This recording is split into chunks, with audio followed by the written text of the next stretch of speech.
Welcome. Firstly, just to introduce myself, my background is basically, well, I've spent about 15 years in the visual merchandising industry, starting out in homewares, working for Freedom Furniture. I did a lot of store fit outs and rebranding some of their sister brands and taking, I guess, what furniture used to be back then was big showrooms full of sofas and things, piled up in areas of the store, into room sets and styling room sets to inspire customers.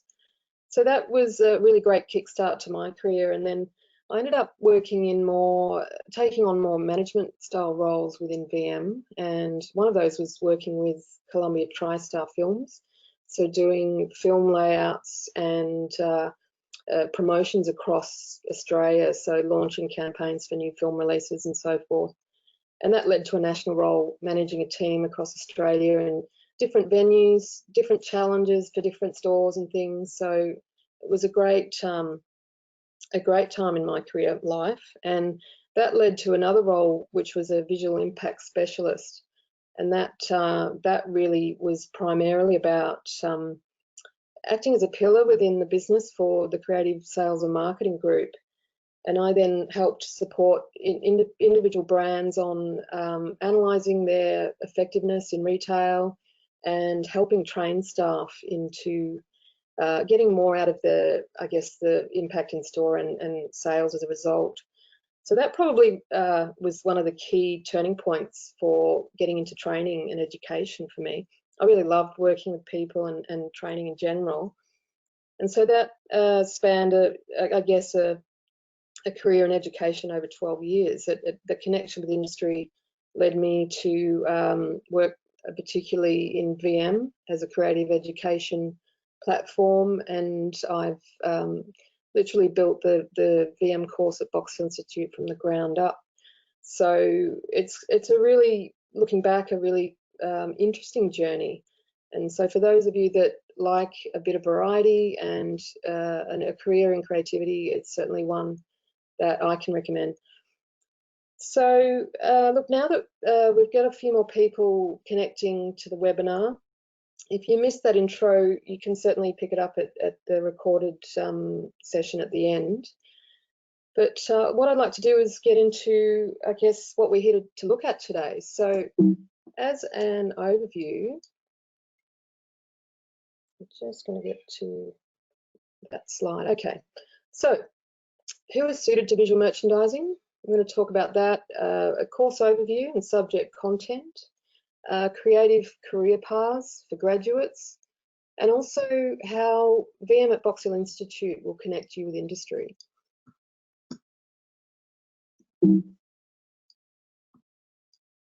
So who's suited to visual merchandising? If you're the kind of person that has a strong sense of design and colour and style, you see the world in colours and very good at, I guess, compiling colours and matching things. That's often a common thread we see in students coming through. You have an awareness of trends and fashion and culture, attention to detail. If you're one of these people that walks past a picture frame and it's slightly offline and you want to straighten it up, that's a quality of a visual merchandiser. You love teamwork, being in one or leading one, working within budgets, loving travel and learning. Often the career involves a lot of working at different stores, different locations, different states, sometimes countries. So that's a really fun part of the career too. And hands-on work. For me personally, I don't love being bound to a desk all day, so being able to be out in store, setting up displays, sourcing materials, and combining, both, I guess, the desk bound with the career in store is really, really enjoyable. So if you like hands-on, you'll definitely love visual merchandising. And liking to be busy is an absolute quality as well. It's a fast-paced industry. You've always got a lot on the go, and it's dynamic for that reason. So it's not to suggest you have to have these qualities. You certainly learn these attributes through doing the course, but quite often we see these common threads, as I said, with those who are interested in this type of career. So what about the course itself? It's a diploma of visual merchandising, and it's a 2-year part-time course. We run it in the evenings, and it's from 6 till 9 p.m. Tuesday, Wednesdays and Thursdays. And we found this is a really great formula for those who are still earning an income or working in industry or in a job, and or have family commitments, and it enables you to study and, I guess, balance other life commitments on the side. So the course structure itself is 4 semesters. So we run, in the beginning, we kick off with Studio 1, Display 1 and Signage. So Studio and Display are really about the foundations of working with tools and materials, creating props, more on a smaller scale at this stage. And with Display, looking at the fundamentals of display, gaining focal points, looking at color balance, looking at repetition and creating harmony. And Signage is an introduction to the Adobe suite software-wise, so particularly Illustrator and Photoshop. We look at how to create and design signage files that you can then apply using our vinyl printer and cutter in the studio. So it's giving you a taste of those programs and how to manipulate images and so forth, as well as applying signage, which is a key part of VM as well. Moving into the next stage is product merchandising. So understanding the philosophies of merchandising product to engage customers, strategizing in stores, layouts, looking at customer flow paths within a store, and working across a diverse range of products. So that's pretty fundamental for VM in the course. Design and Trends looks at historical trends as well as forecasting trends, and how to look at cycles in trends as well, and how they can apply to your own design strengths. We also have colour is embedded in that cluster of units there. So we look at how colour affects branding, customer psychology, and also the Pantone colour system. And also we have CAD there too, which is computer-aided design, and that's a real starting point. We assume you haven't done any background in CAD design, so we're really teaching you from the ground up. We work with SketchUp, and it enables you to create 3-dimensional models of concepts and present those concepts, working with dimensions, working with floor plans and understanding how to design in actual space. So that then leads to our second tier, which is Studio 2, Display 2 and CAD 2. So we start with those initial skills, and then we build on those skills. So Studio 2 is working with more comprehensive design briefs, larger display areas, and taking those design skills to the next level. So rather than just starting a unit, putting it down and then moving on to the next, we try to create that path of learning throughout the course so that you're retaining the knowledge and building on it right through. Styling styling to begin with is really about understanding how to coordinate and manage styling shoots to get that great final shot, whether it's for web design, print media, etc. And that can be with various products like food, for example, fashion, homewares. And we try to gear that around, I guess, the career journey that you'd like to take, so your folio starts to represent the area that you'd like to work. Digital design is about getting or creating a folio online, which is a great, I guess, promotion for your work to future employers. And you also get to understand how to manage web and setting up web design. This also relates to e-commerce, so selling product from the web space.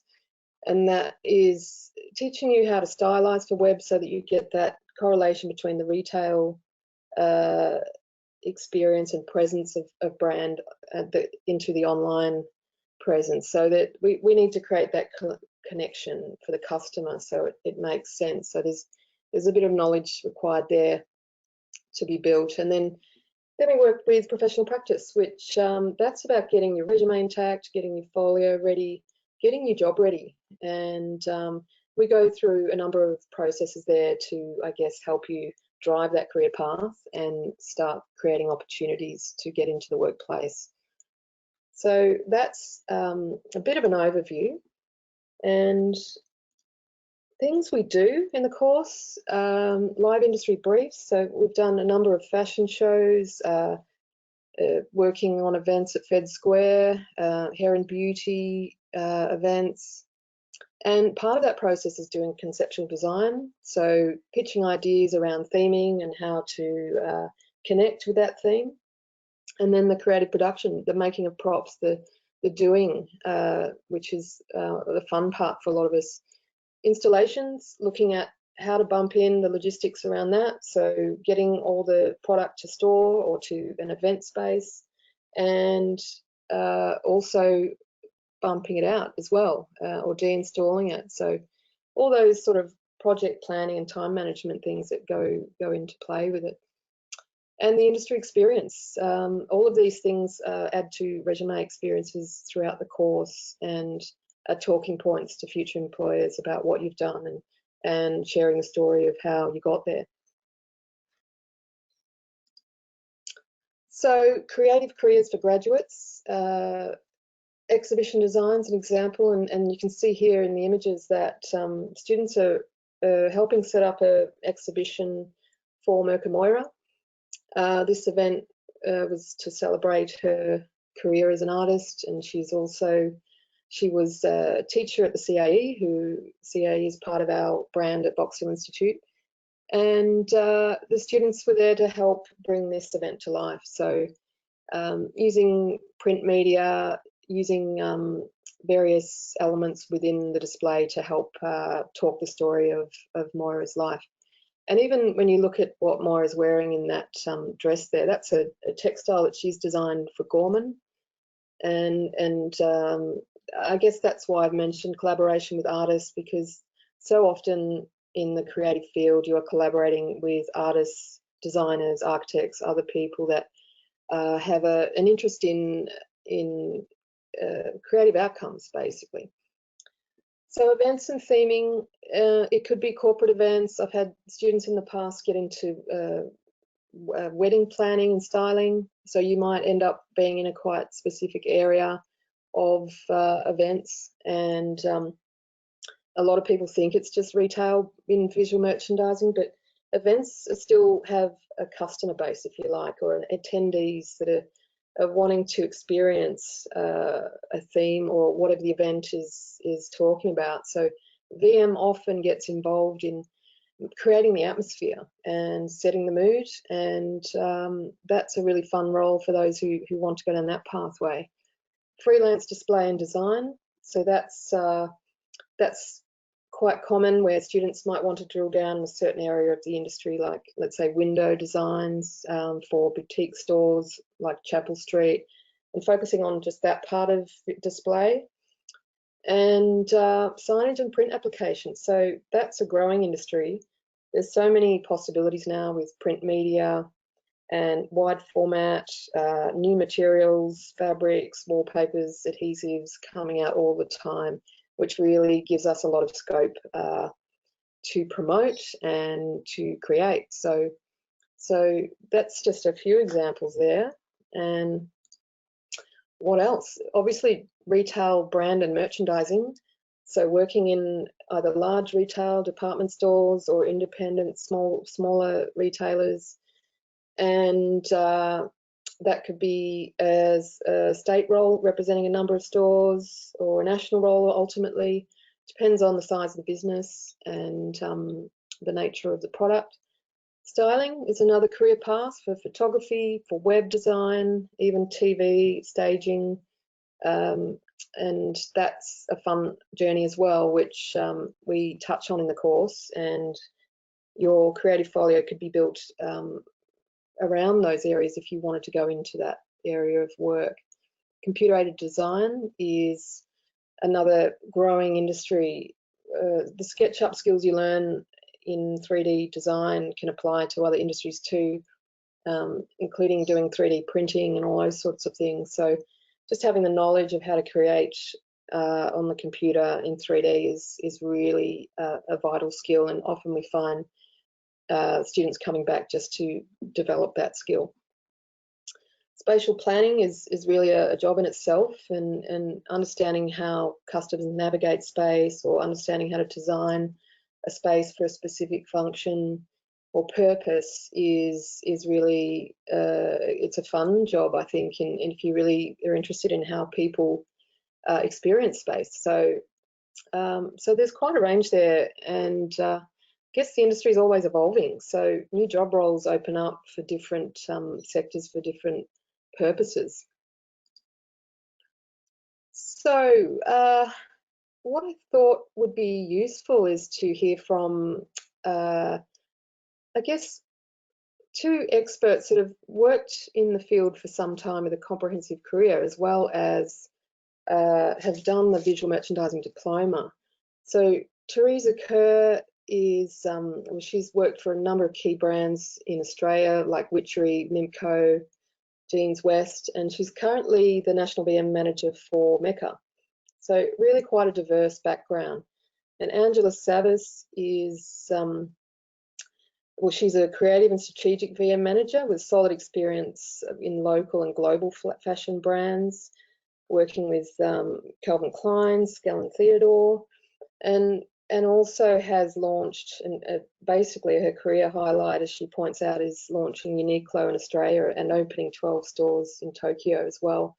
So quite an interesting career path for both of them. So I thought it'd be really interesting for you to see and hear their perspective on what it's like to do the course and then create a career path and look back on that experience. So this video I'm going to play is around 15 minutes, and it's really quite conversational between them both. And look, hopefully it plays well. We've had some issues with the visual side of it being consistent with the sound, but let's see how we go. I think you'll find regardless you'll be able to hear it quite clearly.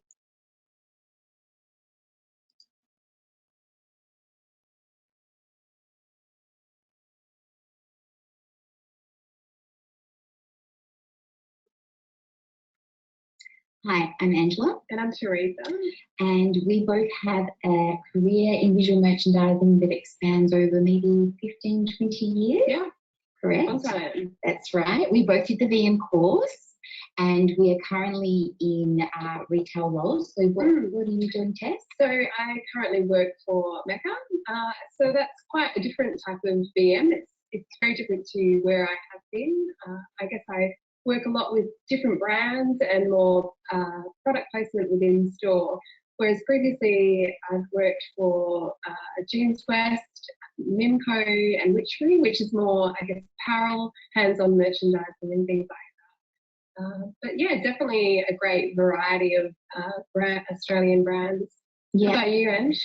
So I have, my career's been quite strong in apparel. I started at Witchery. I worked for a few other local brands before landing a job at Uniqlo. I helped them launch the brand in Australia, and that was really amazing for me. And then from there, I've moved on to more luxury brands like Scanlan & Theodore. My background is a little bit different to Teresa. Teresa has a lot of experience with accessories and cosmetics. Mine is very solid in terms of apparel. I've worked obviously across women's and men's brands. And yeah, it's been a really wonderful journey for me. How have you found your VM career? I mean, I've loved it. And the thing is, I'm not bored yet. So I think a career to stimulate you and you enjoy doing it every day is great. So, and it's so varied. There's so many different areas that the VM course can take you. So it'll be great to talk through that today. Exactly. So I will start with the reasons why I chose to do the VM course was I had finished a fine art degree. I majored in painting. And when I took some time out after that course to go and travel and, you know, see the world, I went to Europe for a few months. When I came back home, I found that I really wanted to put my love for art and fashion and put those two together. And I found that VM was the right path for me, you know, having both worked in retail like throughout high school. I had a very similar background where I worked in retail and saw the VMs come into store, and I knew that that was just something that I wanted to do. I really enjoyed working in fashion and thought that was where I wanted to be. So yeah, the next step was to do the course. Okay, so when we did the VM course, you have a variety of subjects that you do over the year or two, yeah? And while you're doing those units, some things you really enjoy and some things like, oh, Hannah, everything will be this, and why do I have to do this? Like drafting. That's right. So I think we'll go through a few of the units in the course and how they've helped us and assisted us through our career. So we'll give some examples for you. Yeah. Where do you want to start? I think we should start with drafting. So many times, you know, I've had to draw up floor plans or create a VM prop, and you've got to, you know, draft things up correctly for a supplier to create what you're after. So the floor plans for staff members, or ensuring poster sizes fit in tight spaces, things like that. The drafting skills really came in quite useful. What about you? Yeah, so I've done a lot of store openings in my time. I probably will queen at store openings, and some of the scale stores that I've worked for are huge. Like if we think about Emporium, Uniqlo at Emporium, like that's 4 levels and you've got escalators. You really have to understand how to read an architectural drawing, and you have to understand how to interpret space and floor plans, because when you're designing display areas or even just simply setting up, putting fixtures in the store, you have to make sure that you're following guidelines. As retailers in Australia, we have to have certain guidelines and space between fixtures. You have to instruct your staff, you have to instruct installers, you know, people, builders that are coming in to work with the store. So it was really painful doing drafting at TAFE, but it was incredible when you get out there because it all comes together and it all makes sense. And yeah, it's a great way to communicate your ideas and a great way to interpret other people's ideas. Actually, that's a good point. I think even just reading floor plans can be overwhelming with so many specs on one side, but just to get the measurement of the ceiling height, you know, you actually need to have those skills. So yeah, very beneficial. What's another unit we can tackle? What about styling? That's styling. Styling and photography, I use those skills all the time. Probably more so when I was at Mimco. I remember doing a styling shoot, some web shoots. So going into studio, photographing the product, ensuring that every element of either the bag or the necklace, you know, was looking presentable and in clear pictures for the web and things like that. Yeah, absolutely. So I've been really lucky to work on catalogues and web shoots, and styling is amazing, but you have to make sure that you have a great plan in place, you've done your research, it's on brand, it's representing the collection as, you know, the designers have envisioned. So it's a lot of fun, and you get to work with models, you get to work with photographers, but you also need to make sure that, you know, there's a lot of money and budgets that are involved with, you know, this kind of work. So you have to make sure that the end result is really selling and translating the message that the brand's trying to get across. So styling is heaps of fun, but you have to do the work leading up to it. Yeah. Another class I really enjoyed when I was doing the VM course was studio. So it's really hands-on and it's so much fun because you get to, you know, select your, you know, brief or, you know, the design that you're going to create for your window display. I love doing studio. Foam cutter. Yeah, the foam cutter. Yeah, that's right. And it's really great because although you walk away with some really great skills, once you get into industry, a lot of that briefing and prop making is quite controlled by either the head of creative or the head of VM. So it's really nice to be able to have that freedom within the course to have, you know, that experimental time with propping and so forth. Definitely. It really, I think it allows you to think outside the box and what you would like to create, and you don't necessarily always have that flexibility in more of the big retailers. But definitely the skills are really important to, you know, come up with different propping or things like that. Yeah. And propping, just big retailers like a Witchery or a Sports Girl, they have a big warehouse where they keep all of their old propping. So you can go in there and you can, recycle old props or rework them. I mean, the amount of times that we repainted the same plinth over and over again, and then we'd have to bubble wrap them and then dispatch out to store. But Witchery is a good one. Back in the day, they did some great displays, and a lot of their propping, they were quite resourceful. We would collect autumn leaves and, spend 2 weeks collecting leaves, storing them at the warehouse, and then dispatching to stores. There was another time we had rocks in the windows, and just using different colours. So we used like a charcoal plinth with the beautiful colours of the autumn leaves, and just something so simple was quite effective. It was kind of fun because when I said that I haven't been bored in this industry, it's because you get to mix up what you do. So collecting leaves for 2 weeks and then going back to the office or going out to stores was a lot of fun. Absolutely. I've also had the luxury of collaborating with some really amazing architects and artists in our window displays. So it's really great. Obviously, when you work with these people, they are in charge of a certain part of the brief, and then you are in charge of your part. And then you come together as a team and build these amazing displays. And it's really nice because you learn a lot in the process. Yeah. You learn about their techniques, the propping, the materials that they use. So I think learning is a constant component of being a VM. You're always learning new things from other departments in the business. And working with creative people. Yeah, it's awesome. Yeah. It's really awesome. Yeah. So the documents are a really part component of our careers and what we do as a job.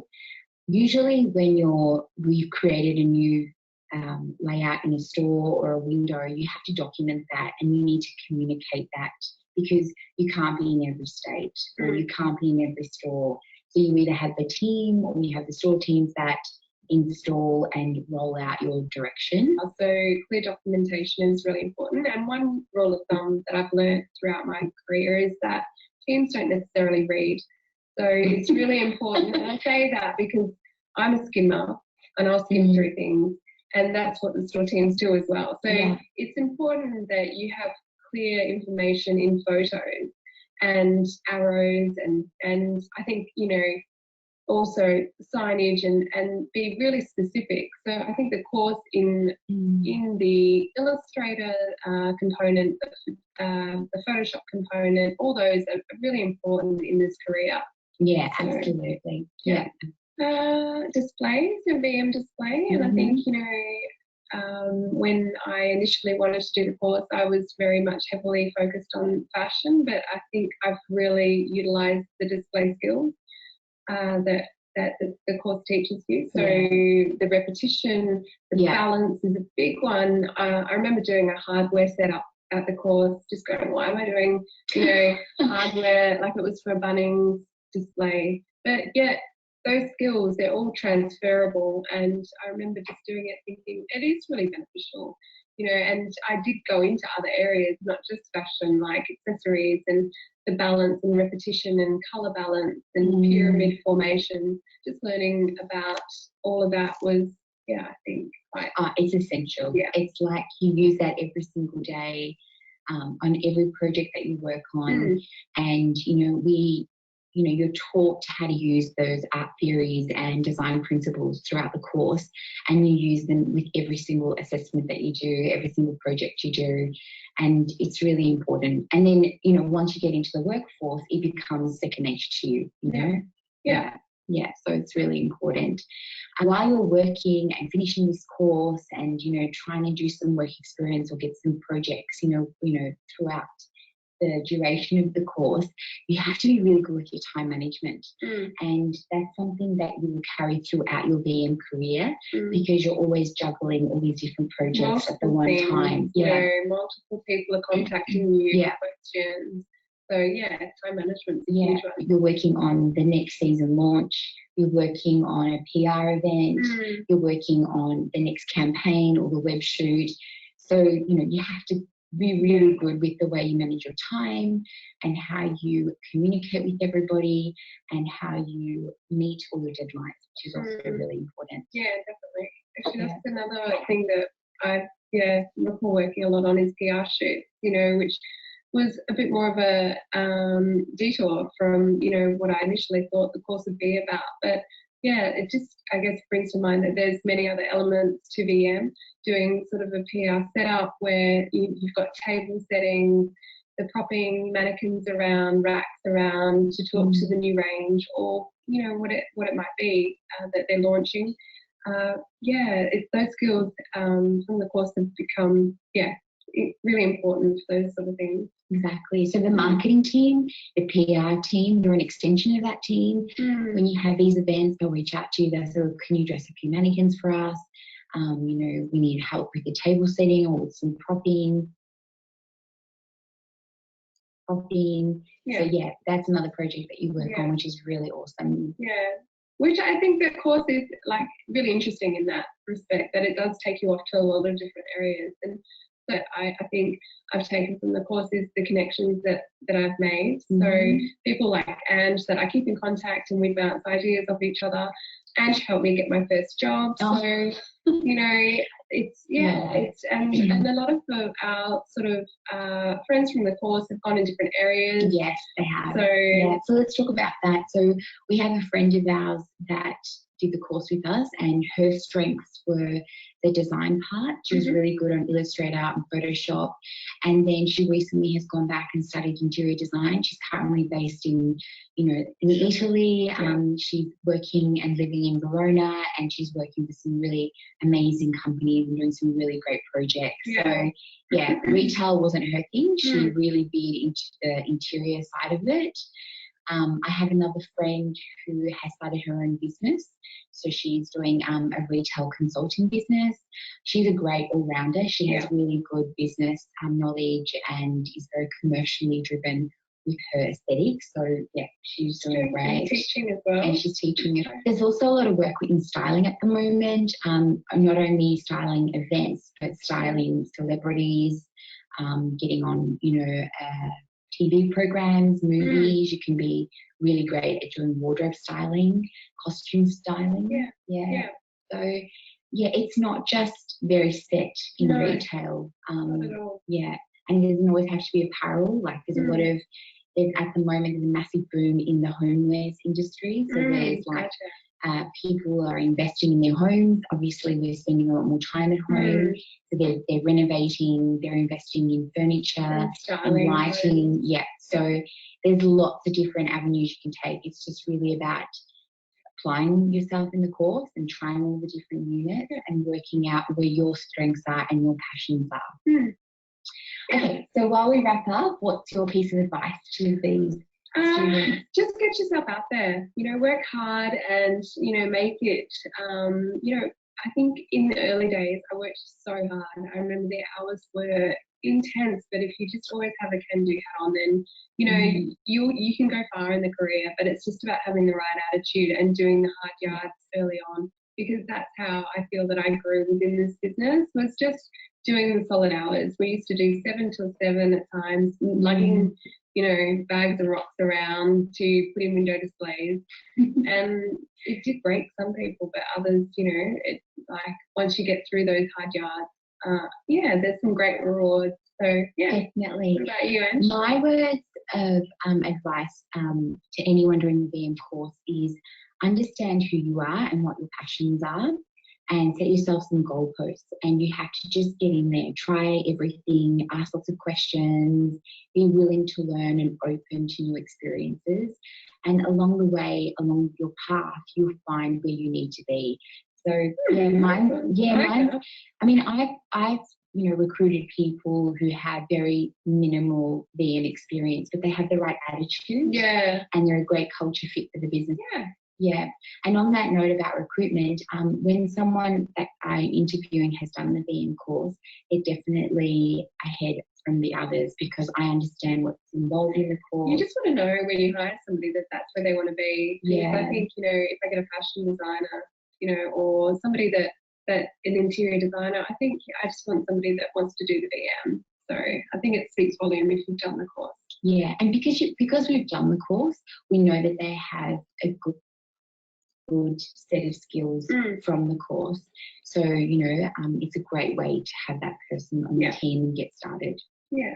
Okay. Enjoy. Bye, guys. Bye.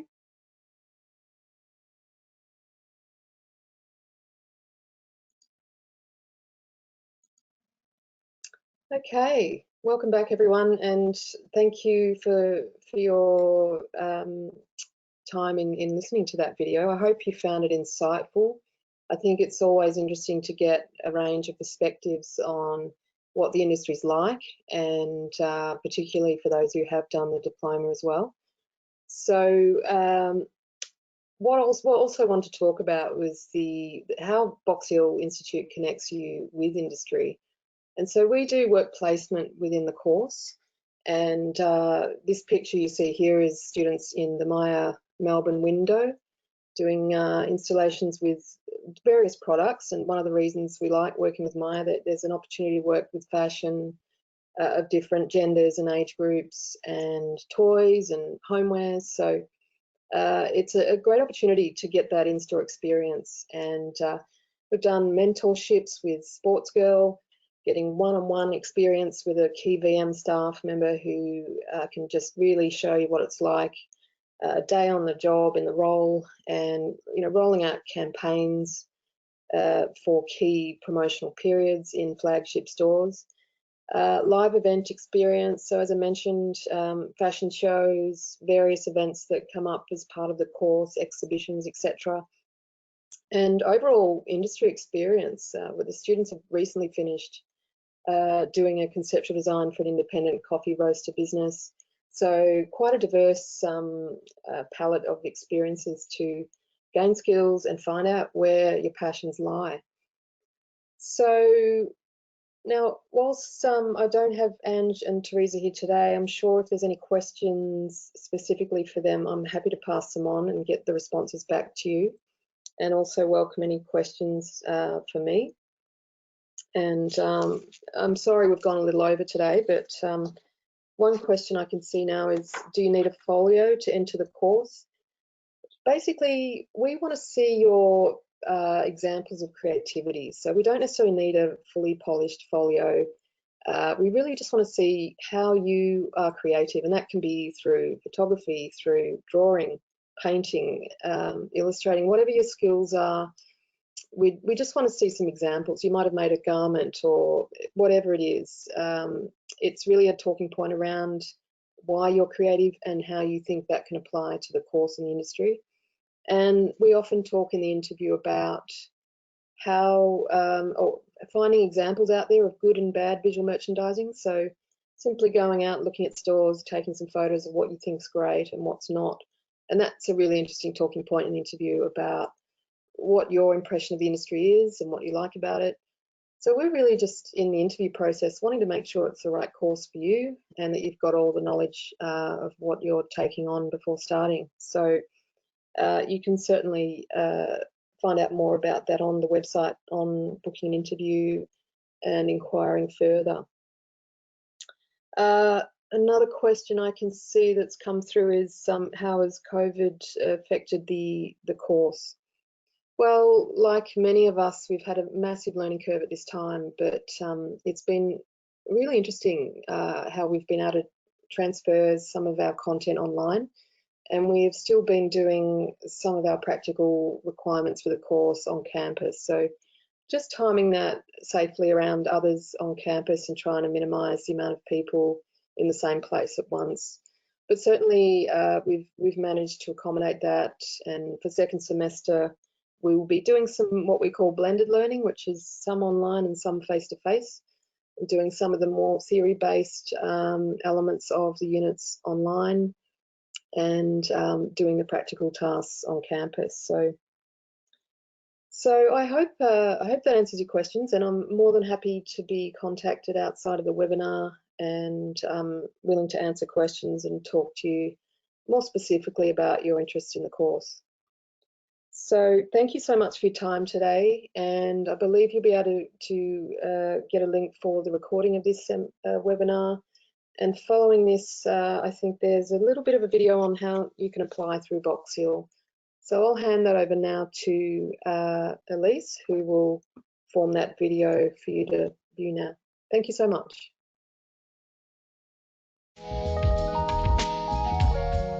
Ready to apply at Box Hill Institute? The first step is to contact us by calling 1300 Box Hill, submitting an inquiry through our website or via live chat. We're here to answer all your questions and ensure we find a course that's right for you. We will email you an application pack, which will include a link to start your application. The application will take about 30 minutes to complete and submit. Make sure you have your ID and your proof of residency handy, such as your Medicare card or your passport, as you'll need to upload a photo of this to your application. As part of the application pack, you may be required to complete a language literacy numeracy profile. This is to ensure that you meet the entry requirements into the course and for us to support you in your studies. The profile will take you around 90 minutes and must be completed in one sitting. The other one is the pre-training review document, which will ask you questions about your interests, your aspirations, your career goals, and your prior study. Once completed, you will need to upload both documents to your online application. Depending on the course that you're applying for, you may be required to submit extra documents, such as a subject selection form, a workplace declaration form, or an under 18 parent/guardian consent form. You may also be required to watch an online information session as part of your course. This will be discussed with you when you inquire. Once your application has been submitted, you may be required to attend an interview or an audition remotely. We will contact you if you're required to do this. After this, our team will be in touch to book an appointment to finalise your application. This appointment will be conducted over the phone, where we will run you through the pre-training review. This will include timetable information, fees, and student support. Once we have finalised your application, we will email you a conditional letter of offer. You'll need to follow the steps to accept your offer online. To finalise your enrolment, you'll need to make payment. There are several ways to do this, such as a payment plan or VET student loan. We look forward to welcoming you to Box Hill Institute.